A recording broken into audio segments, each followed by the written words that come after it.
For 15 years, Alara Vance carried the quiet ache of a dream denied, a family she could never have, and a love that slipped away. But when her ex-husband dies and unexpectedly leaves her his estate, curiosity leads her to Oakhaven Manor, an ivy-covered mansion she never knew existed. What she didn't expect was a standoff. 7 children already living in the home, claiming it's rightfully theirs. And behind their frightened eyes lies a truth her ex-husband kept hidden for years.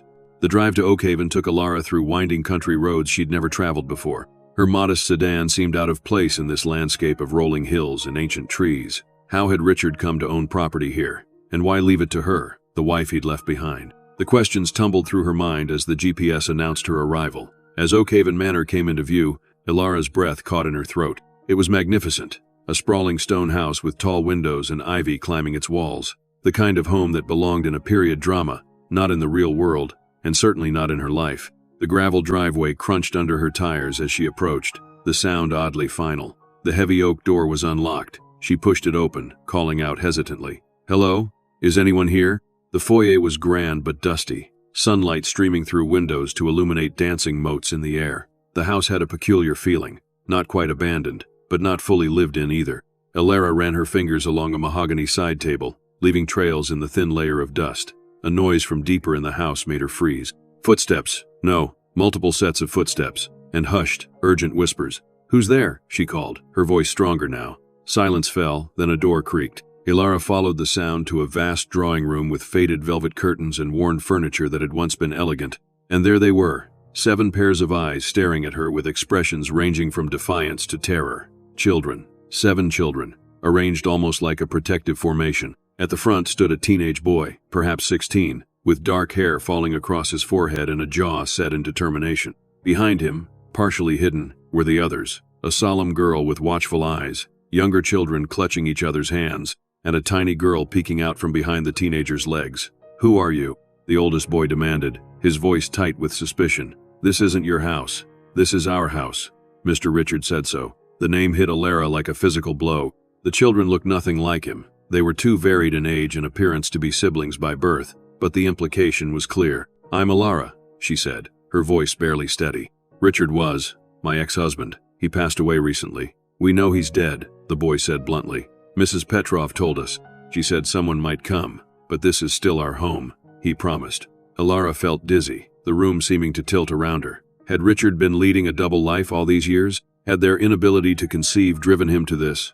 "I'm sorry," she said, not knowing what else to offer. "I didn't know about any of you. The lawyer told me I inherited this property. I just came to see it." "Well, now you've seen it," the boy said coldly. "But we live here, all of us, so you can go back to wherever you came from." A smaller boy, perhaps 10, tugged at the teenager's sleeve. "Leo," he whispered loudly. "Maybe she's hungry. Should we offer her something?" The older boy, Leo, hesitated, his protective stance softening slightly. "Fine," he said reluctantly. "There's food in the kitchen. Not much, but you can have some if you want." It was the barest olive branch, but Alara grasped it. "Thank you. I'd appreciate that." The kitchen was large and old-fashioned, with a scarred wooden table dominating the center. As Alara sat awkwardly, the children moved around her with the choreography of long habit. The oldest girl, who looked about 14, silently placed bread and cheese on the table. The twins, for they had to be twins, identical in every way except for their differently colored sweaters, set out plates with practiced efficiency. "I'm Alara," she tried again, looking around at their wary faces. "And you're Leo?" she said to the oldest boy, who gave a curt nod. "I'm Marcus," offered the bookish-looking boy who had suggested feeding her. He adjusted his glasses and studied her with open curiosity. "Did you really know Mr. Richard?" "Yes," Alara said, the simple word inadequate for 15 years of love, pain, and absence. "We were married once, a long time ago." "Was he your husband?" asked one of the twins, her eyes wide. "Did you know about us?" "No," she answered honestly. "I didn't know about you, or about this place. Richard and we lost touch after our divorce." "He never mentioned you," said the older girl, speaking for the first time. Her voice was soft but direct, her eyes never leaving Alara's face. "I'm Serafina." "And I'm Clara," said one twin.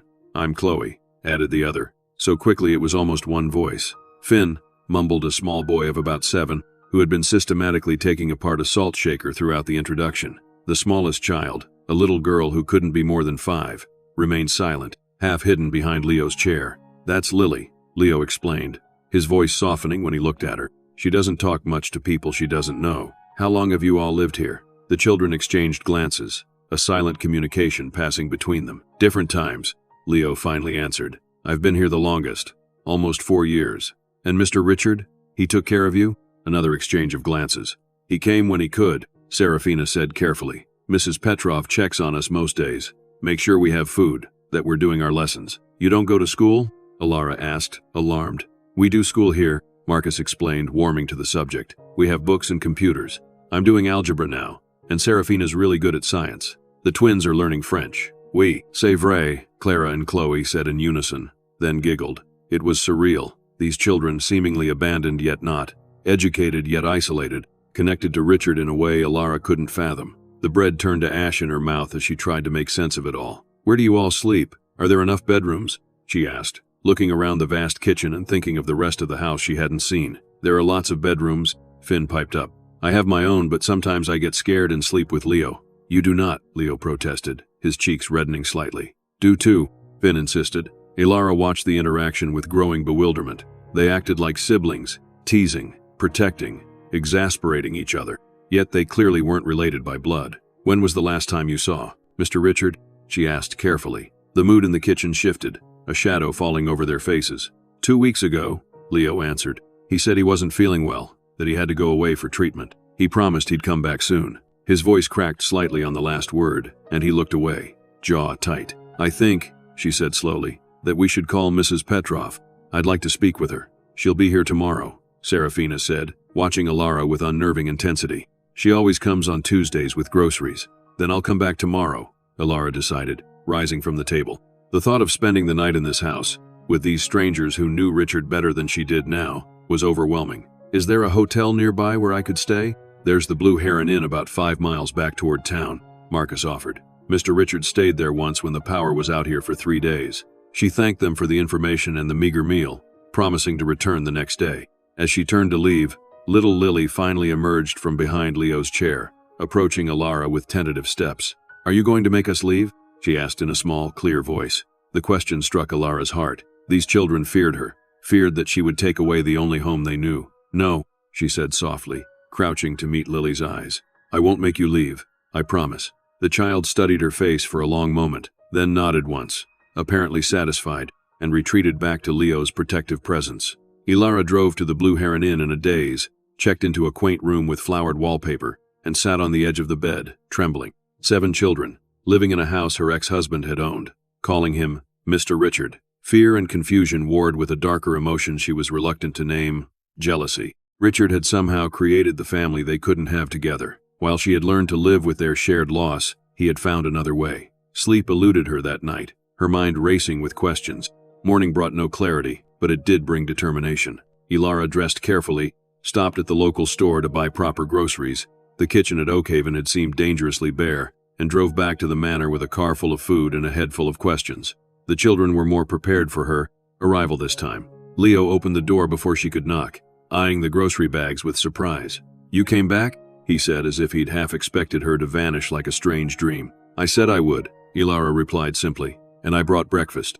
Real breakfast, not just bread and cheese. That earned her entrance, and soon the kitchen was alive with the smell of pancakes and the sound of children's voices as they set the table and poured juice.